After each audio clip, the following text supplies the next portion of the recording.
Well, first, as is almost becoming customary, a few apologies.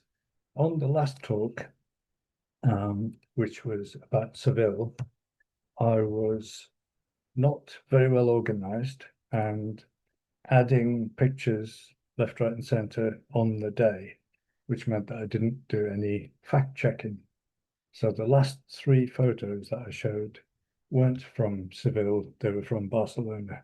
As our curator pointed out on the night, but I just hadn't had a chance. That means that I also haven't had a chance to get on with part two of Will and Beck, Train from Spain, because there's an awful lot of material to go through to try to concentrate down. I'm still stealing things from Keith and who else was doing Train from Spain? Will. Yes, Tom and Will. So I'm still working on them.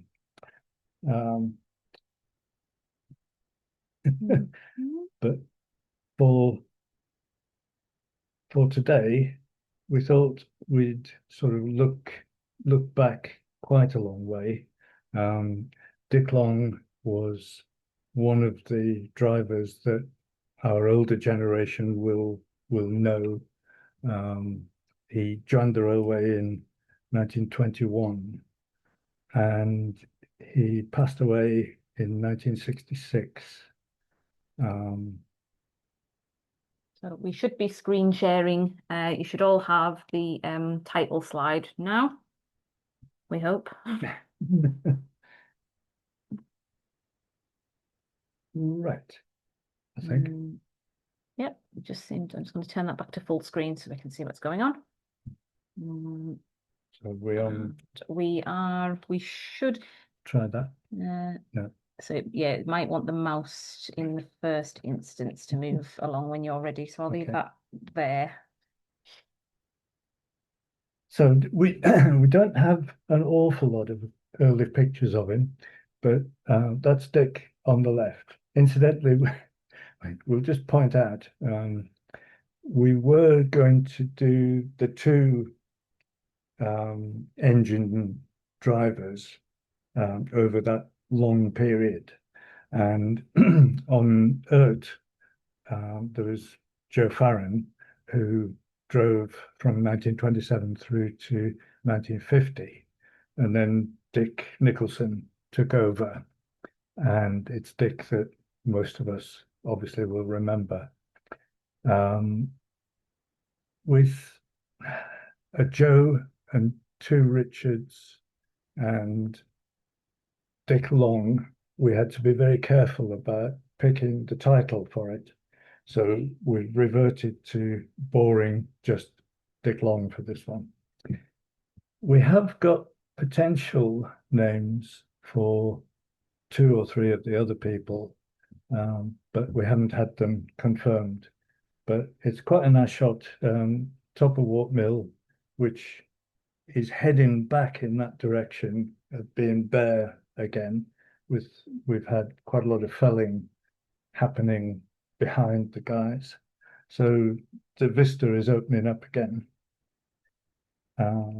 Yes, and I'll show these four because A, they're great fun, and B, they show Mary at her best, business person.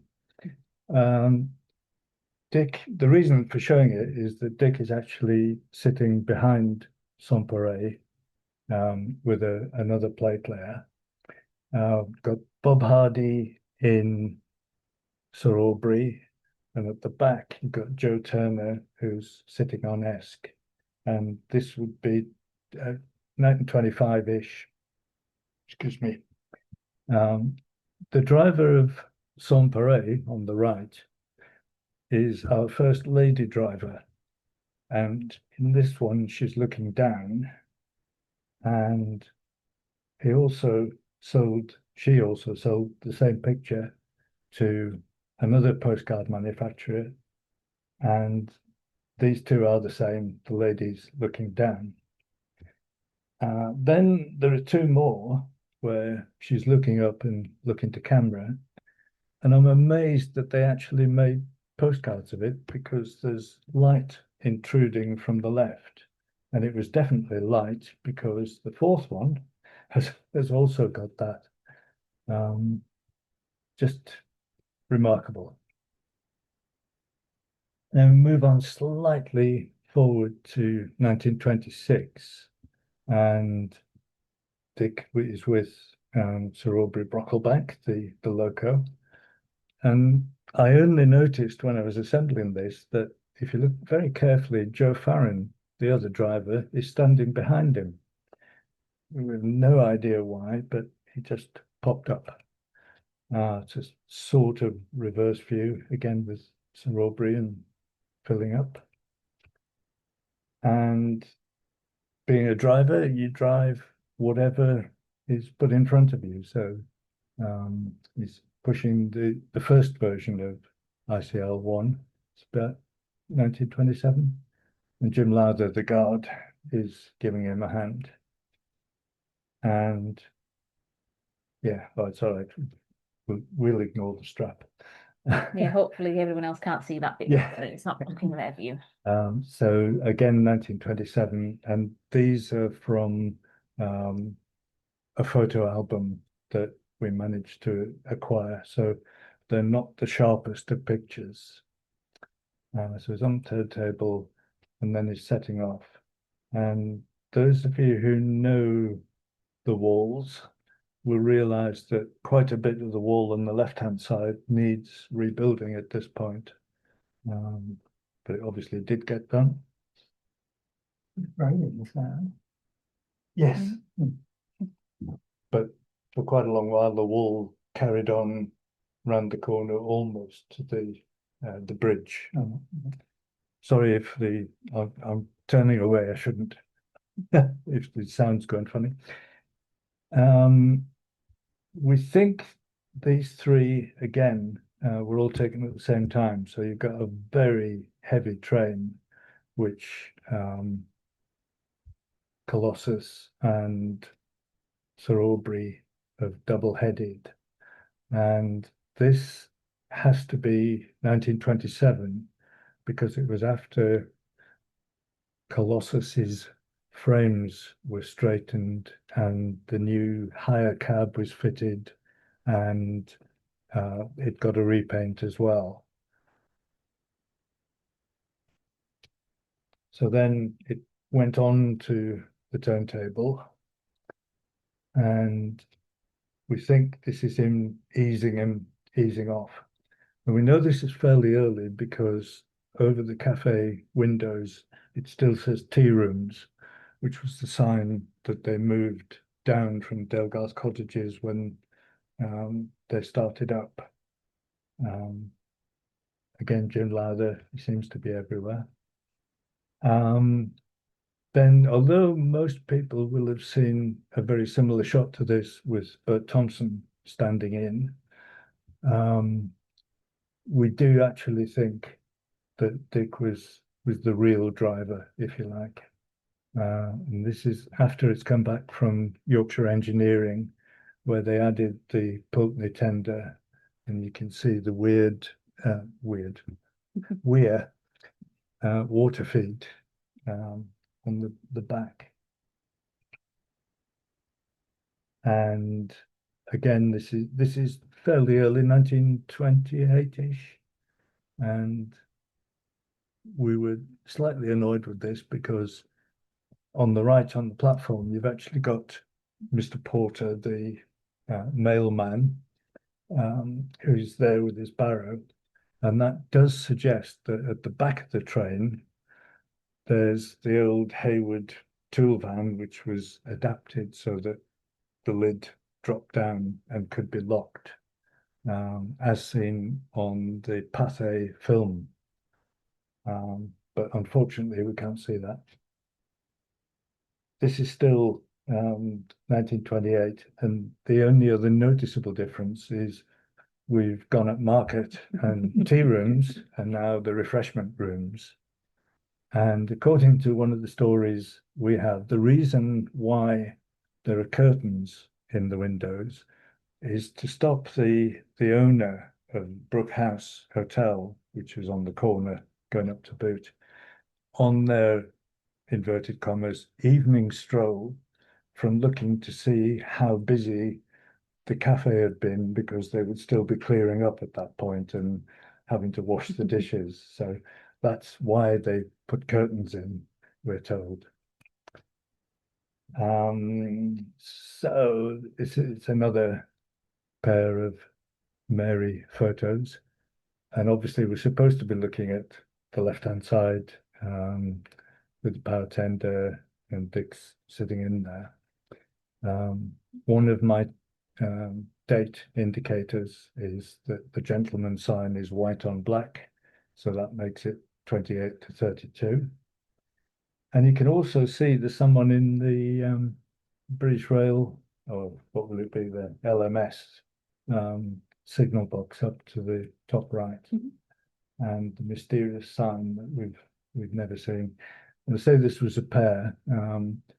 I only did it as a favor for the lady in the front, because on the postcard, she actually looks quite miserable, but it just proves that they weren't miserable all the time. Everything else very much the same. We're told, Tom Jones mentions quite a few times that they had problems with the flexible steam pipes that joined to the rear engine of both Rivermite and this one. And I do have a question for the technically minded. Why did they put the cylinders right at the back, furthest away from the boiler feed? You'd almost think that if you had the two in line with the cylinders at the front, there would be less distance for the steam to go and less chance for it all to escape. I don't know. Then just popping straight back to Ravenglass, and again you'll see this is post, well, certainly post 1931, because the power tender has gone and it's now on the two bogies. It's also post 1932, because the gentleman's sign is now black on white. The one thing I did forget, if I can just pop back, that shot's quite good because it shows the variety of goods that they were transporting. At this point, Got a comment from Mike Decker. Made the exhaust shorter. Right. And they did claim that they had problems with the feed heaters, water feed, getting too hot, and that causing a problem when they tried to blow the put the blower on. But it'll be interesting if other people can come up with Just moving on. more detail. Oh. Okay, so we'll trot forward again.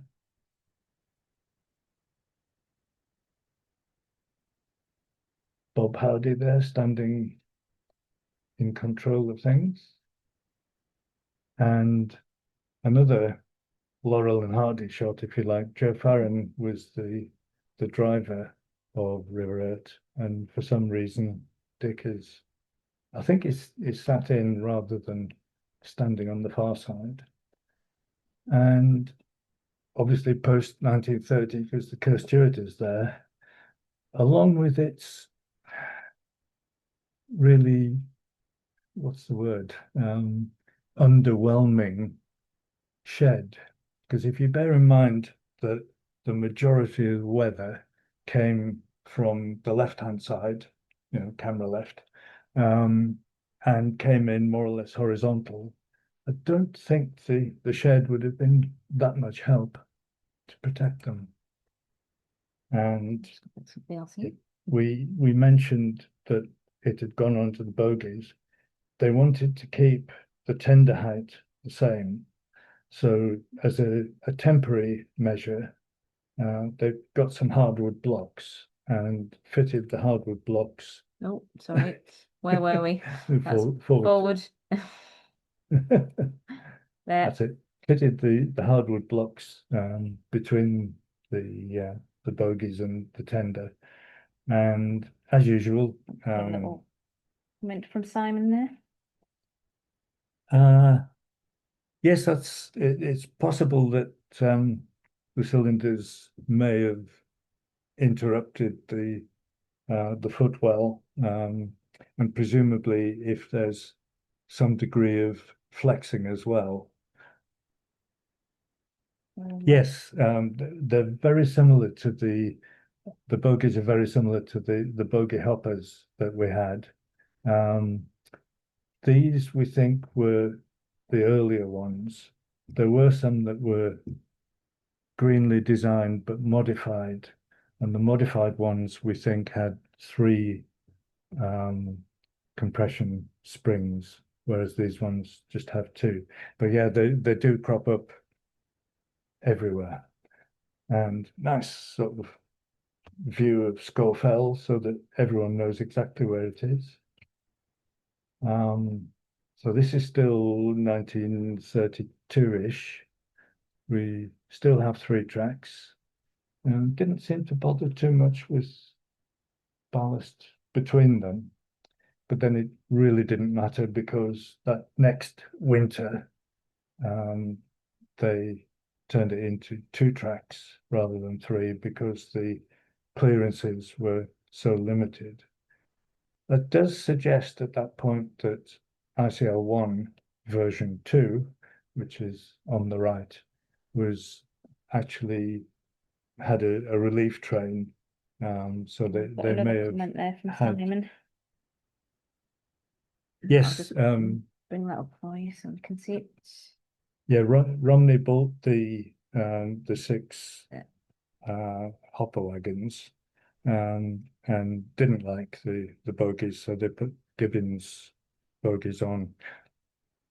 Unfortunately, in the long term, in order to do that, I gather they turned the bogie pivot plate, if you like, at each end of the hopper through 180 degrees, which I think caused some problems later on. They welded them back, so it wasn't too bad. And we've just discovered a new question, looking at some of our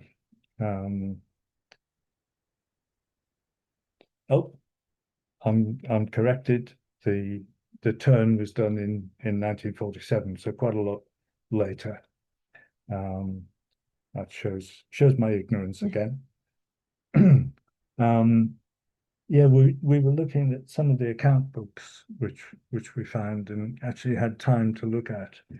And back in 1927, Tom Jones' story is that Yorkshire engineering people came and they were looking at the Pulteney, doing the Pulteney tender conversion and going back to ordinary valve gear. And they drew up and produced 6 bogie hoppers. But in the accounts, we've got the payment for them, which I think was £125. We have a payment for 1, and then we have a second payment for 6. So it does suggest that somewhere there were 7, according to the accounts. But we may never know. Anything else to comment on this? Apparently, the clearances were so limited that people did actually push doors open and a train hit them and took the doors off. We have several shots of particularly the covered coaches, obviously, running without doors, 1931, 32. Somewhere on there. Left, that's it. Right. Yeah. This again, I think was a Tom Jones picture, and he actually comments that this was after they'd taken the Pulteney tender off. The walls behind can still be seen opposite the coaling stage and before you get to the carriage shed. There are still bits of wall visible. I'll have to check the date on this because this one was taken from Spouthouse Bridge, and it was taken on the 3rd of August 1931. This one was taken in August, but 1959. So very little's changed. We've lost the little 4-wheel coach, but they were still around. Dick has still got a cigarette in his mouth, which was fairly standard. And again, one of the things that helps us to identify the drivers is the position they took in the cab. So Dick Long would tend to lean out with his elbow, whereas Joe Farren always had his right leg, out on the side. And this again is 1933, and the much maligned chicken coop of a station actually lasted almost 60 years, even though it didn't look as though it was going to last another.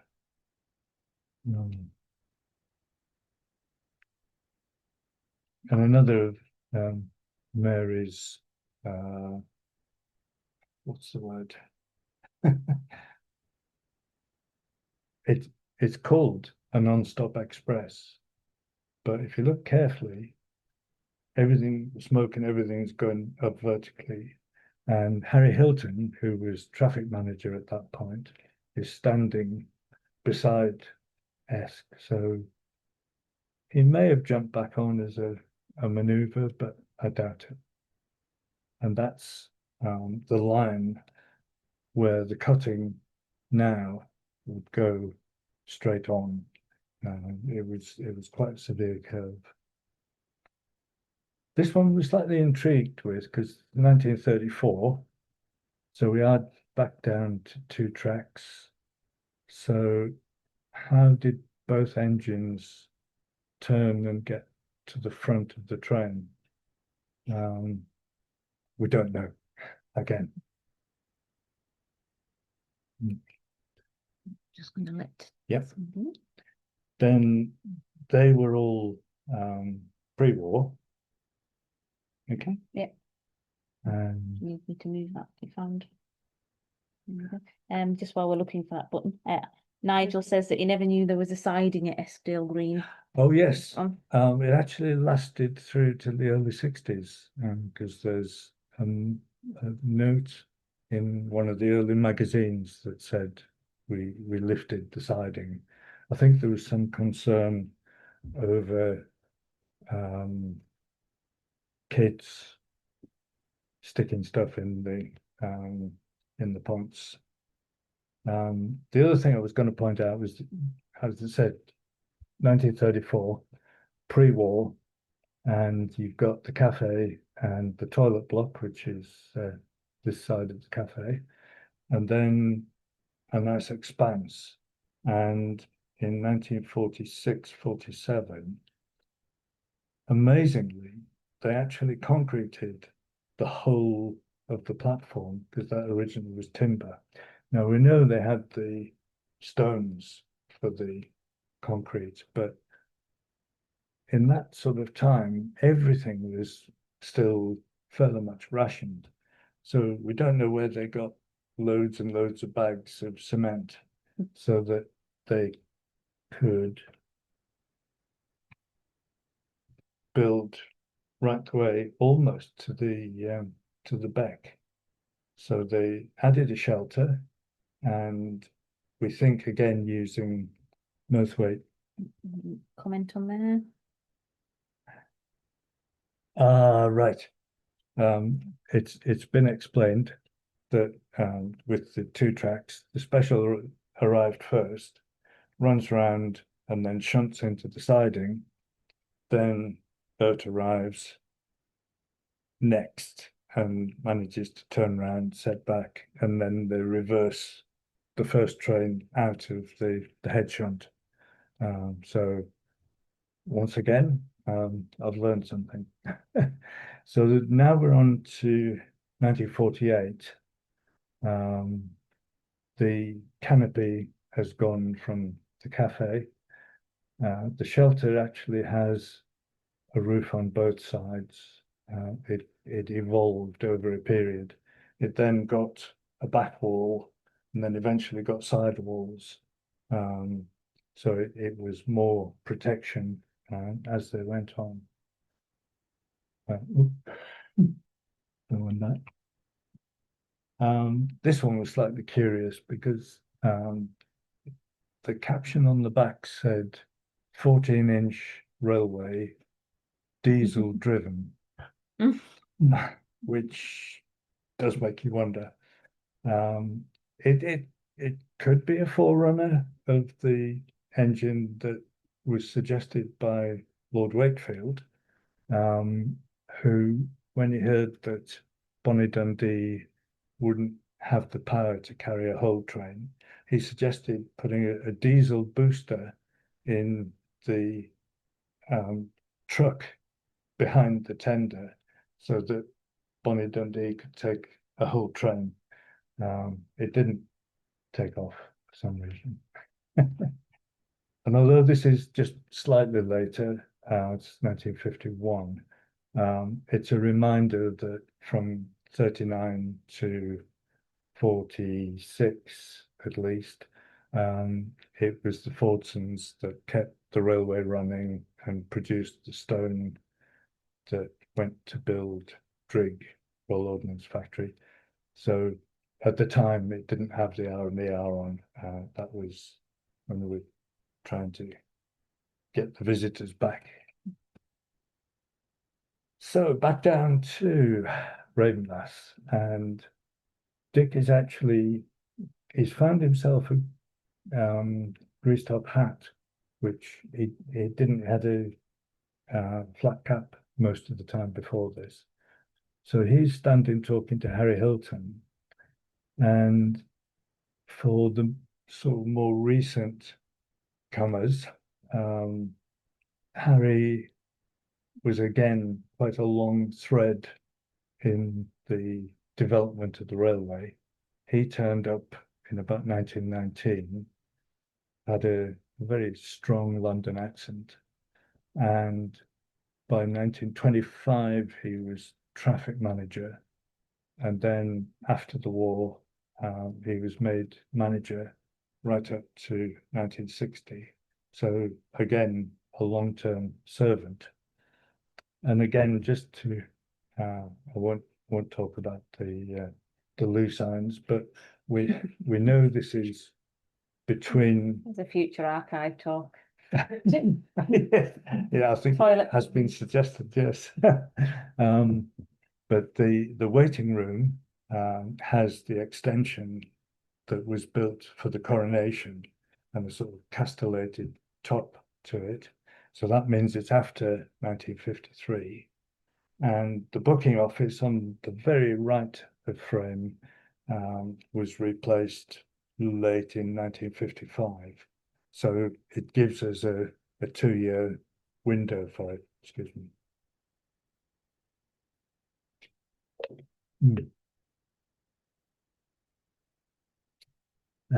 Right. Anybody else want to say? We were told initially that these 2 postcards were taken in 1959. And curiously, once again, Harry Hilton is talking to Dick, who's sitting in Esk, having just arrived. And then someone pointed it out that, again, it's after 1955 because we've now got the shop and booking office. on the left, and the extension to the waiting room is still there, which wasn't taken out till 1959. So people said, oh yeah, it's 1959. And then somebody got a glass out and looked, if you look on the bottom of the hip of the shop stroke booking office, the Kerr Stewart is still sitting there. So that means it's late 1955, because the Kerr Stewart didn't go until January 56. So all these little clues help.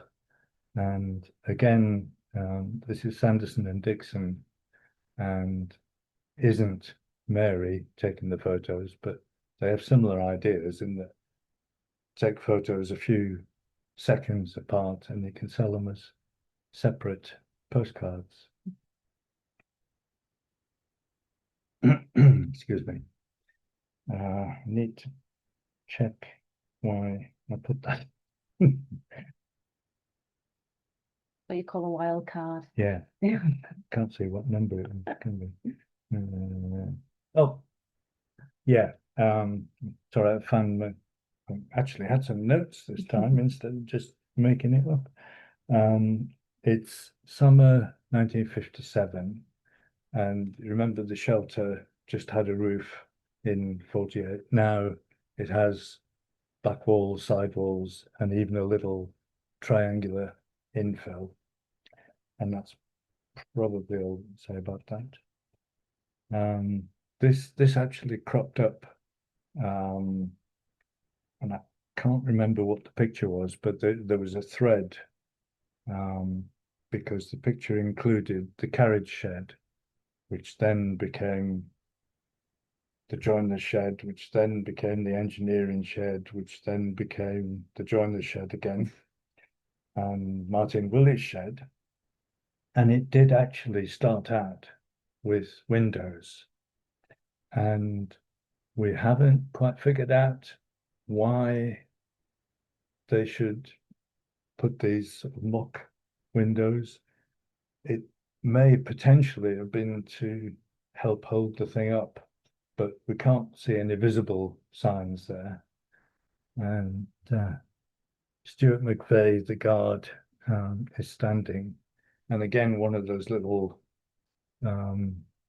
sequences, the feed to the water tank. I'm sticking to everything. Thank you. The feed to the water tank goes across the top. It started out underground, but they must have had a burst, so decided that was a better solution.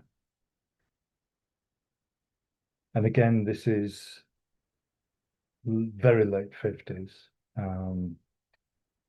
It wasn't until 1961 that they replaced the slates on the back of the engine shed and made a door where the window is now. And there was a lovely set of scales just to the left of the smoke box. You get sort of tantalizing glimpses of, but that was to weigh the sand from Mirthwaite, which was still coming down in granite wagons to be tipped into road wagons.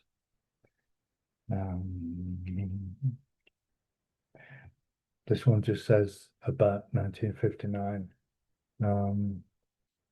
One of the points I keep making is that the two drivers particularly, and the guards, David Bell,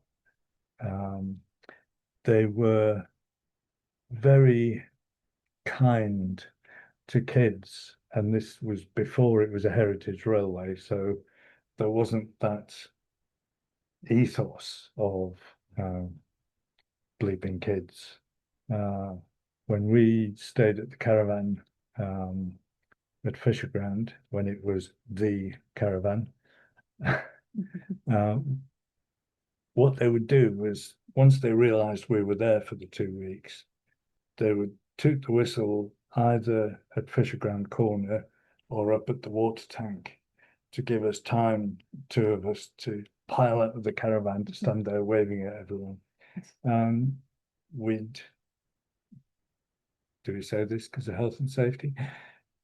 we could go up and stand by the trackside, and they wouldn't stop, but they would slow down enough for us to jump on, and we'd get a little ride up to Delgarth and get some pop or whatever. So they were actually quite kindly people before it was deemed necessary. And that's one of the reasons why hopefully I can repay that kindness.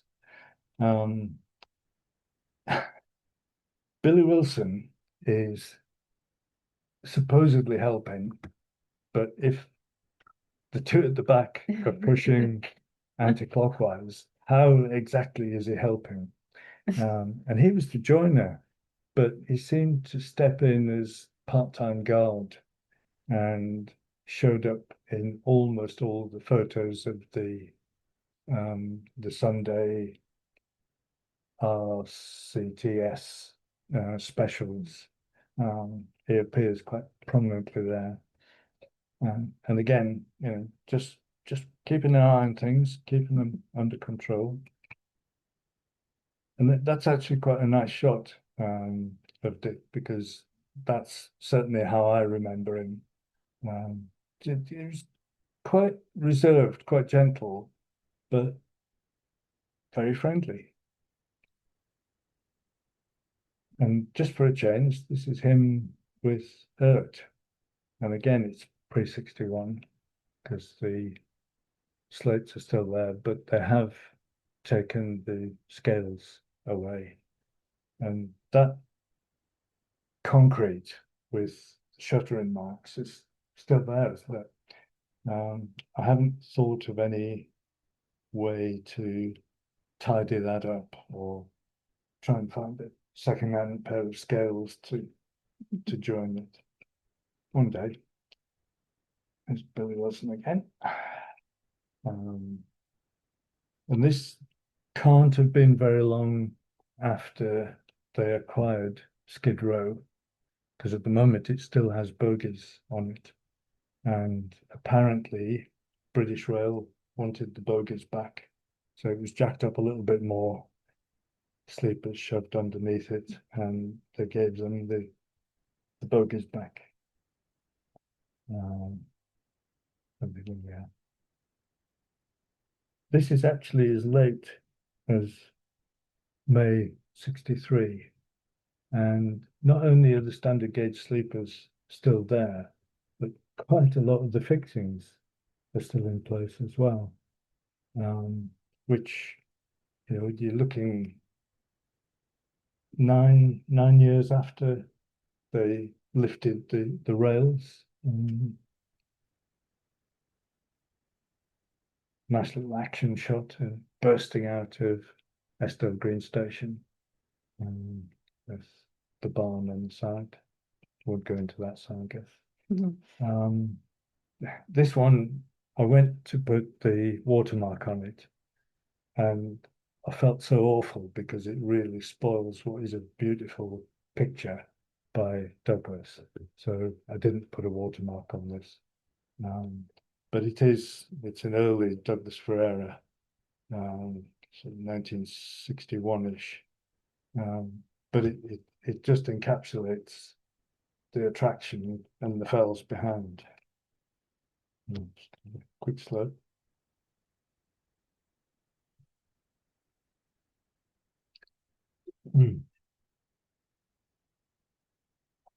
Oh, thank you.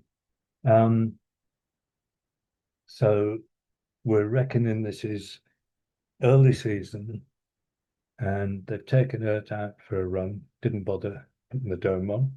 Why would you? And one of the reasons we know he's out on the trial run is, for some reason, Dick Nicholson wore a beret rather than his traditional grease top hat. So Dick Long in the background with his pipe, and Jack Graves, who was another of the quarrymen who stayed on to help, are working there. And we haven't been able to work out what the device is that Jack is trying to operate. So it looks like a large engineering vice in that the screw's long enough, but the other bits don't fit. So again, if anyone has any suggestions, we'd be grateful. So, oh dear, none of those survives. It's a sobering thought, isn't it?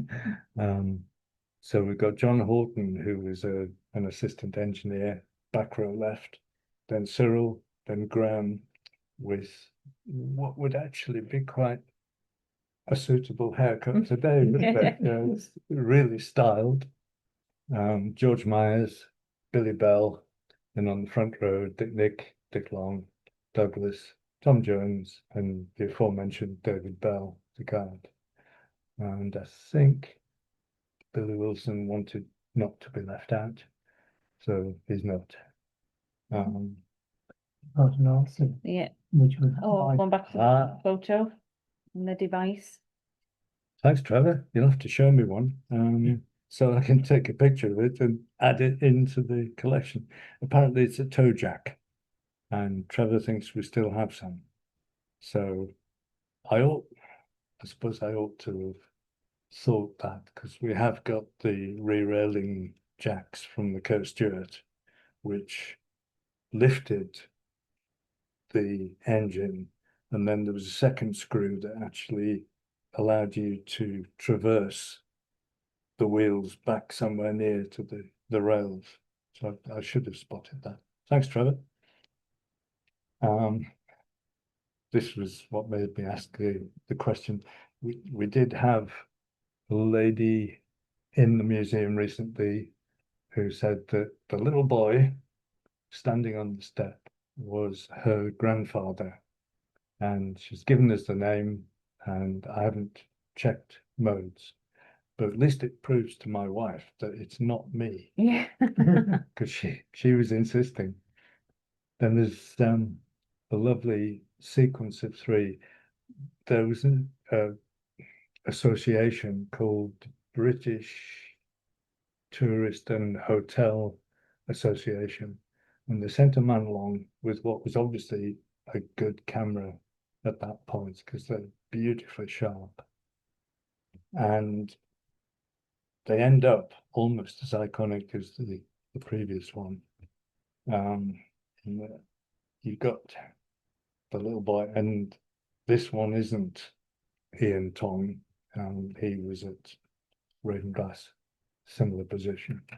But that is the other iconic shot that has been used. But we don't know the name of the photographer, but all we've got is British Tourist and Holiday Association. And that shot. Then this is, I mean, you've got Dick standing at the side trying to clean his hands on an oily rag, but it does capture a moment in time, because you can see the windows in the carriage shed, and you can see that at least one of the Dawsons is in the process of getting a roof.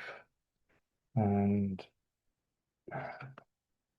this is actually in 1962, and the oil tempered hardboard that they used for the roofs, the one in the museum, as far as I'm aware, is original.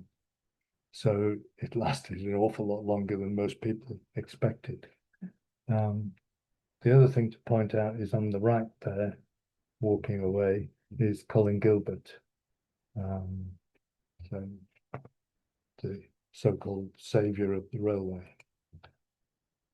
So now you can see things changing around a bit. The waiting room, they've taken the extension off, and it's become the T-bar. We thought at first that ICL1 in the middle, the covered coaches, had its engine taken out by then, but it doesn't tie in with the August 1962 date that we've got for it. So you've got T-bar, got the signs on the left. We're good. Save those for a future talk. Um, and this we think again was a sequence of three. Previous one, this one. Always worth pointing out the lubricator pipes that stick out from the cab. And several people made the mistake of thinking that they were a handle and very quickly found out that they weren't, they were hot. And then again, we think this is the same time all the bits are in the right place. This again is quite a nice one, because I have to always have a reference to Romney. This was taken by George Barlow. But again, very good camera, really nice and sharp. And I think you can see on the back of those that we now have 3 springs on the tender bogies. And there's another little aside which came much earlier, but the number of spokes on the leading bogie changed at one point. So we have been known to be sitting there going, how many spokes? This was as things were getting better. Trevor will confirm whether this is before they moved the 2 right-hand tracks out a little bit so they could use track 3. I have a feeling a passenger tractor may be hiding behind Royal Anchor. Then, just to prove that they did from that position shovel coke rather than dirt, this is actually coke being loaded. Oh, and lost there. Oh, because he's gone onto that screen. There, Bear with me. further to the left. There we go. The other point there is there's still the 2-ton granite wagon body as the initial water tank there, but the new one has been brought in, and then not very much later, Douglas got a gang to pick that second tank up and carry it across to the coaling stage, which is where it still is. So that's lasted as well. I think this is around the same time. This is after they'd stripped the slates off the back extension on the shed. Not really impressed with the overhang of the sheeting. You can see that wall getting really wet, but just me. Now I think this may be the same time as the previous ones, because remember I said I thought behind Royal Anchor was a passenger tractor, and We've got a comment there from Trevor on the trucks. Right. So we have a date of 67 for Mite, so around 67. Thanks, Trevor. Arsenal tracks. Good. Nope, maybe went back. It's quite funny seeing someone who you always saw with a cap without a cap, because suddenly he looks so much older. And then again, we think at this stage this is heading towards 1966, and he had stomach ulcer and 1 or 2 other things, so he came off driving Esk. He's still there with Colin Gilbert, probably thinking, why me? Because Colin was known to go chuff chuff and just almost digital on the regulator. And looking back, and we do have a shot of him. That would have been really nice if it was sharp. It was used in the magazine because I think it was the only one they had. And that one, it claims to be 1959, but the gentleman on the right with the red pullover looks very much like Alan Garrett, who's from the West Yorkshire group and a mover with the Eskdale Green station. And he also happened to be in and around when the railway roundabout guys came to film. And as well as the black and white film they took, they were taking colour slides, and he appears at Turton Road and one or two other places. That's I think he's hoping to retake the cab before they set off. Again, quite a nice portrait. Must get some AI and see if we can clean up some of these. And that probably sums the two of them up nicely, and it sums up the time that this was all happening with that. And then we have one last question. David Rounce bought a slide from eBay, and while I was going through the things, and again, this is for our older generation, who recognizes the gentleman on the right behind the smoke box? It looks very much like Alan Wicker to me, which gives you the immediate question of were they there filming? And in that case, where's the film? So a little mystery to round off with. The Fiat shunter behind Doug's car. Okay. And that's about it. Okay, thank you, Dave. We'll stop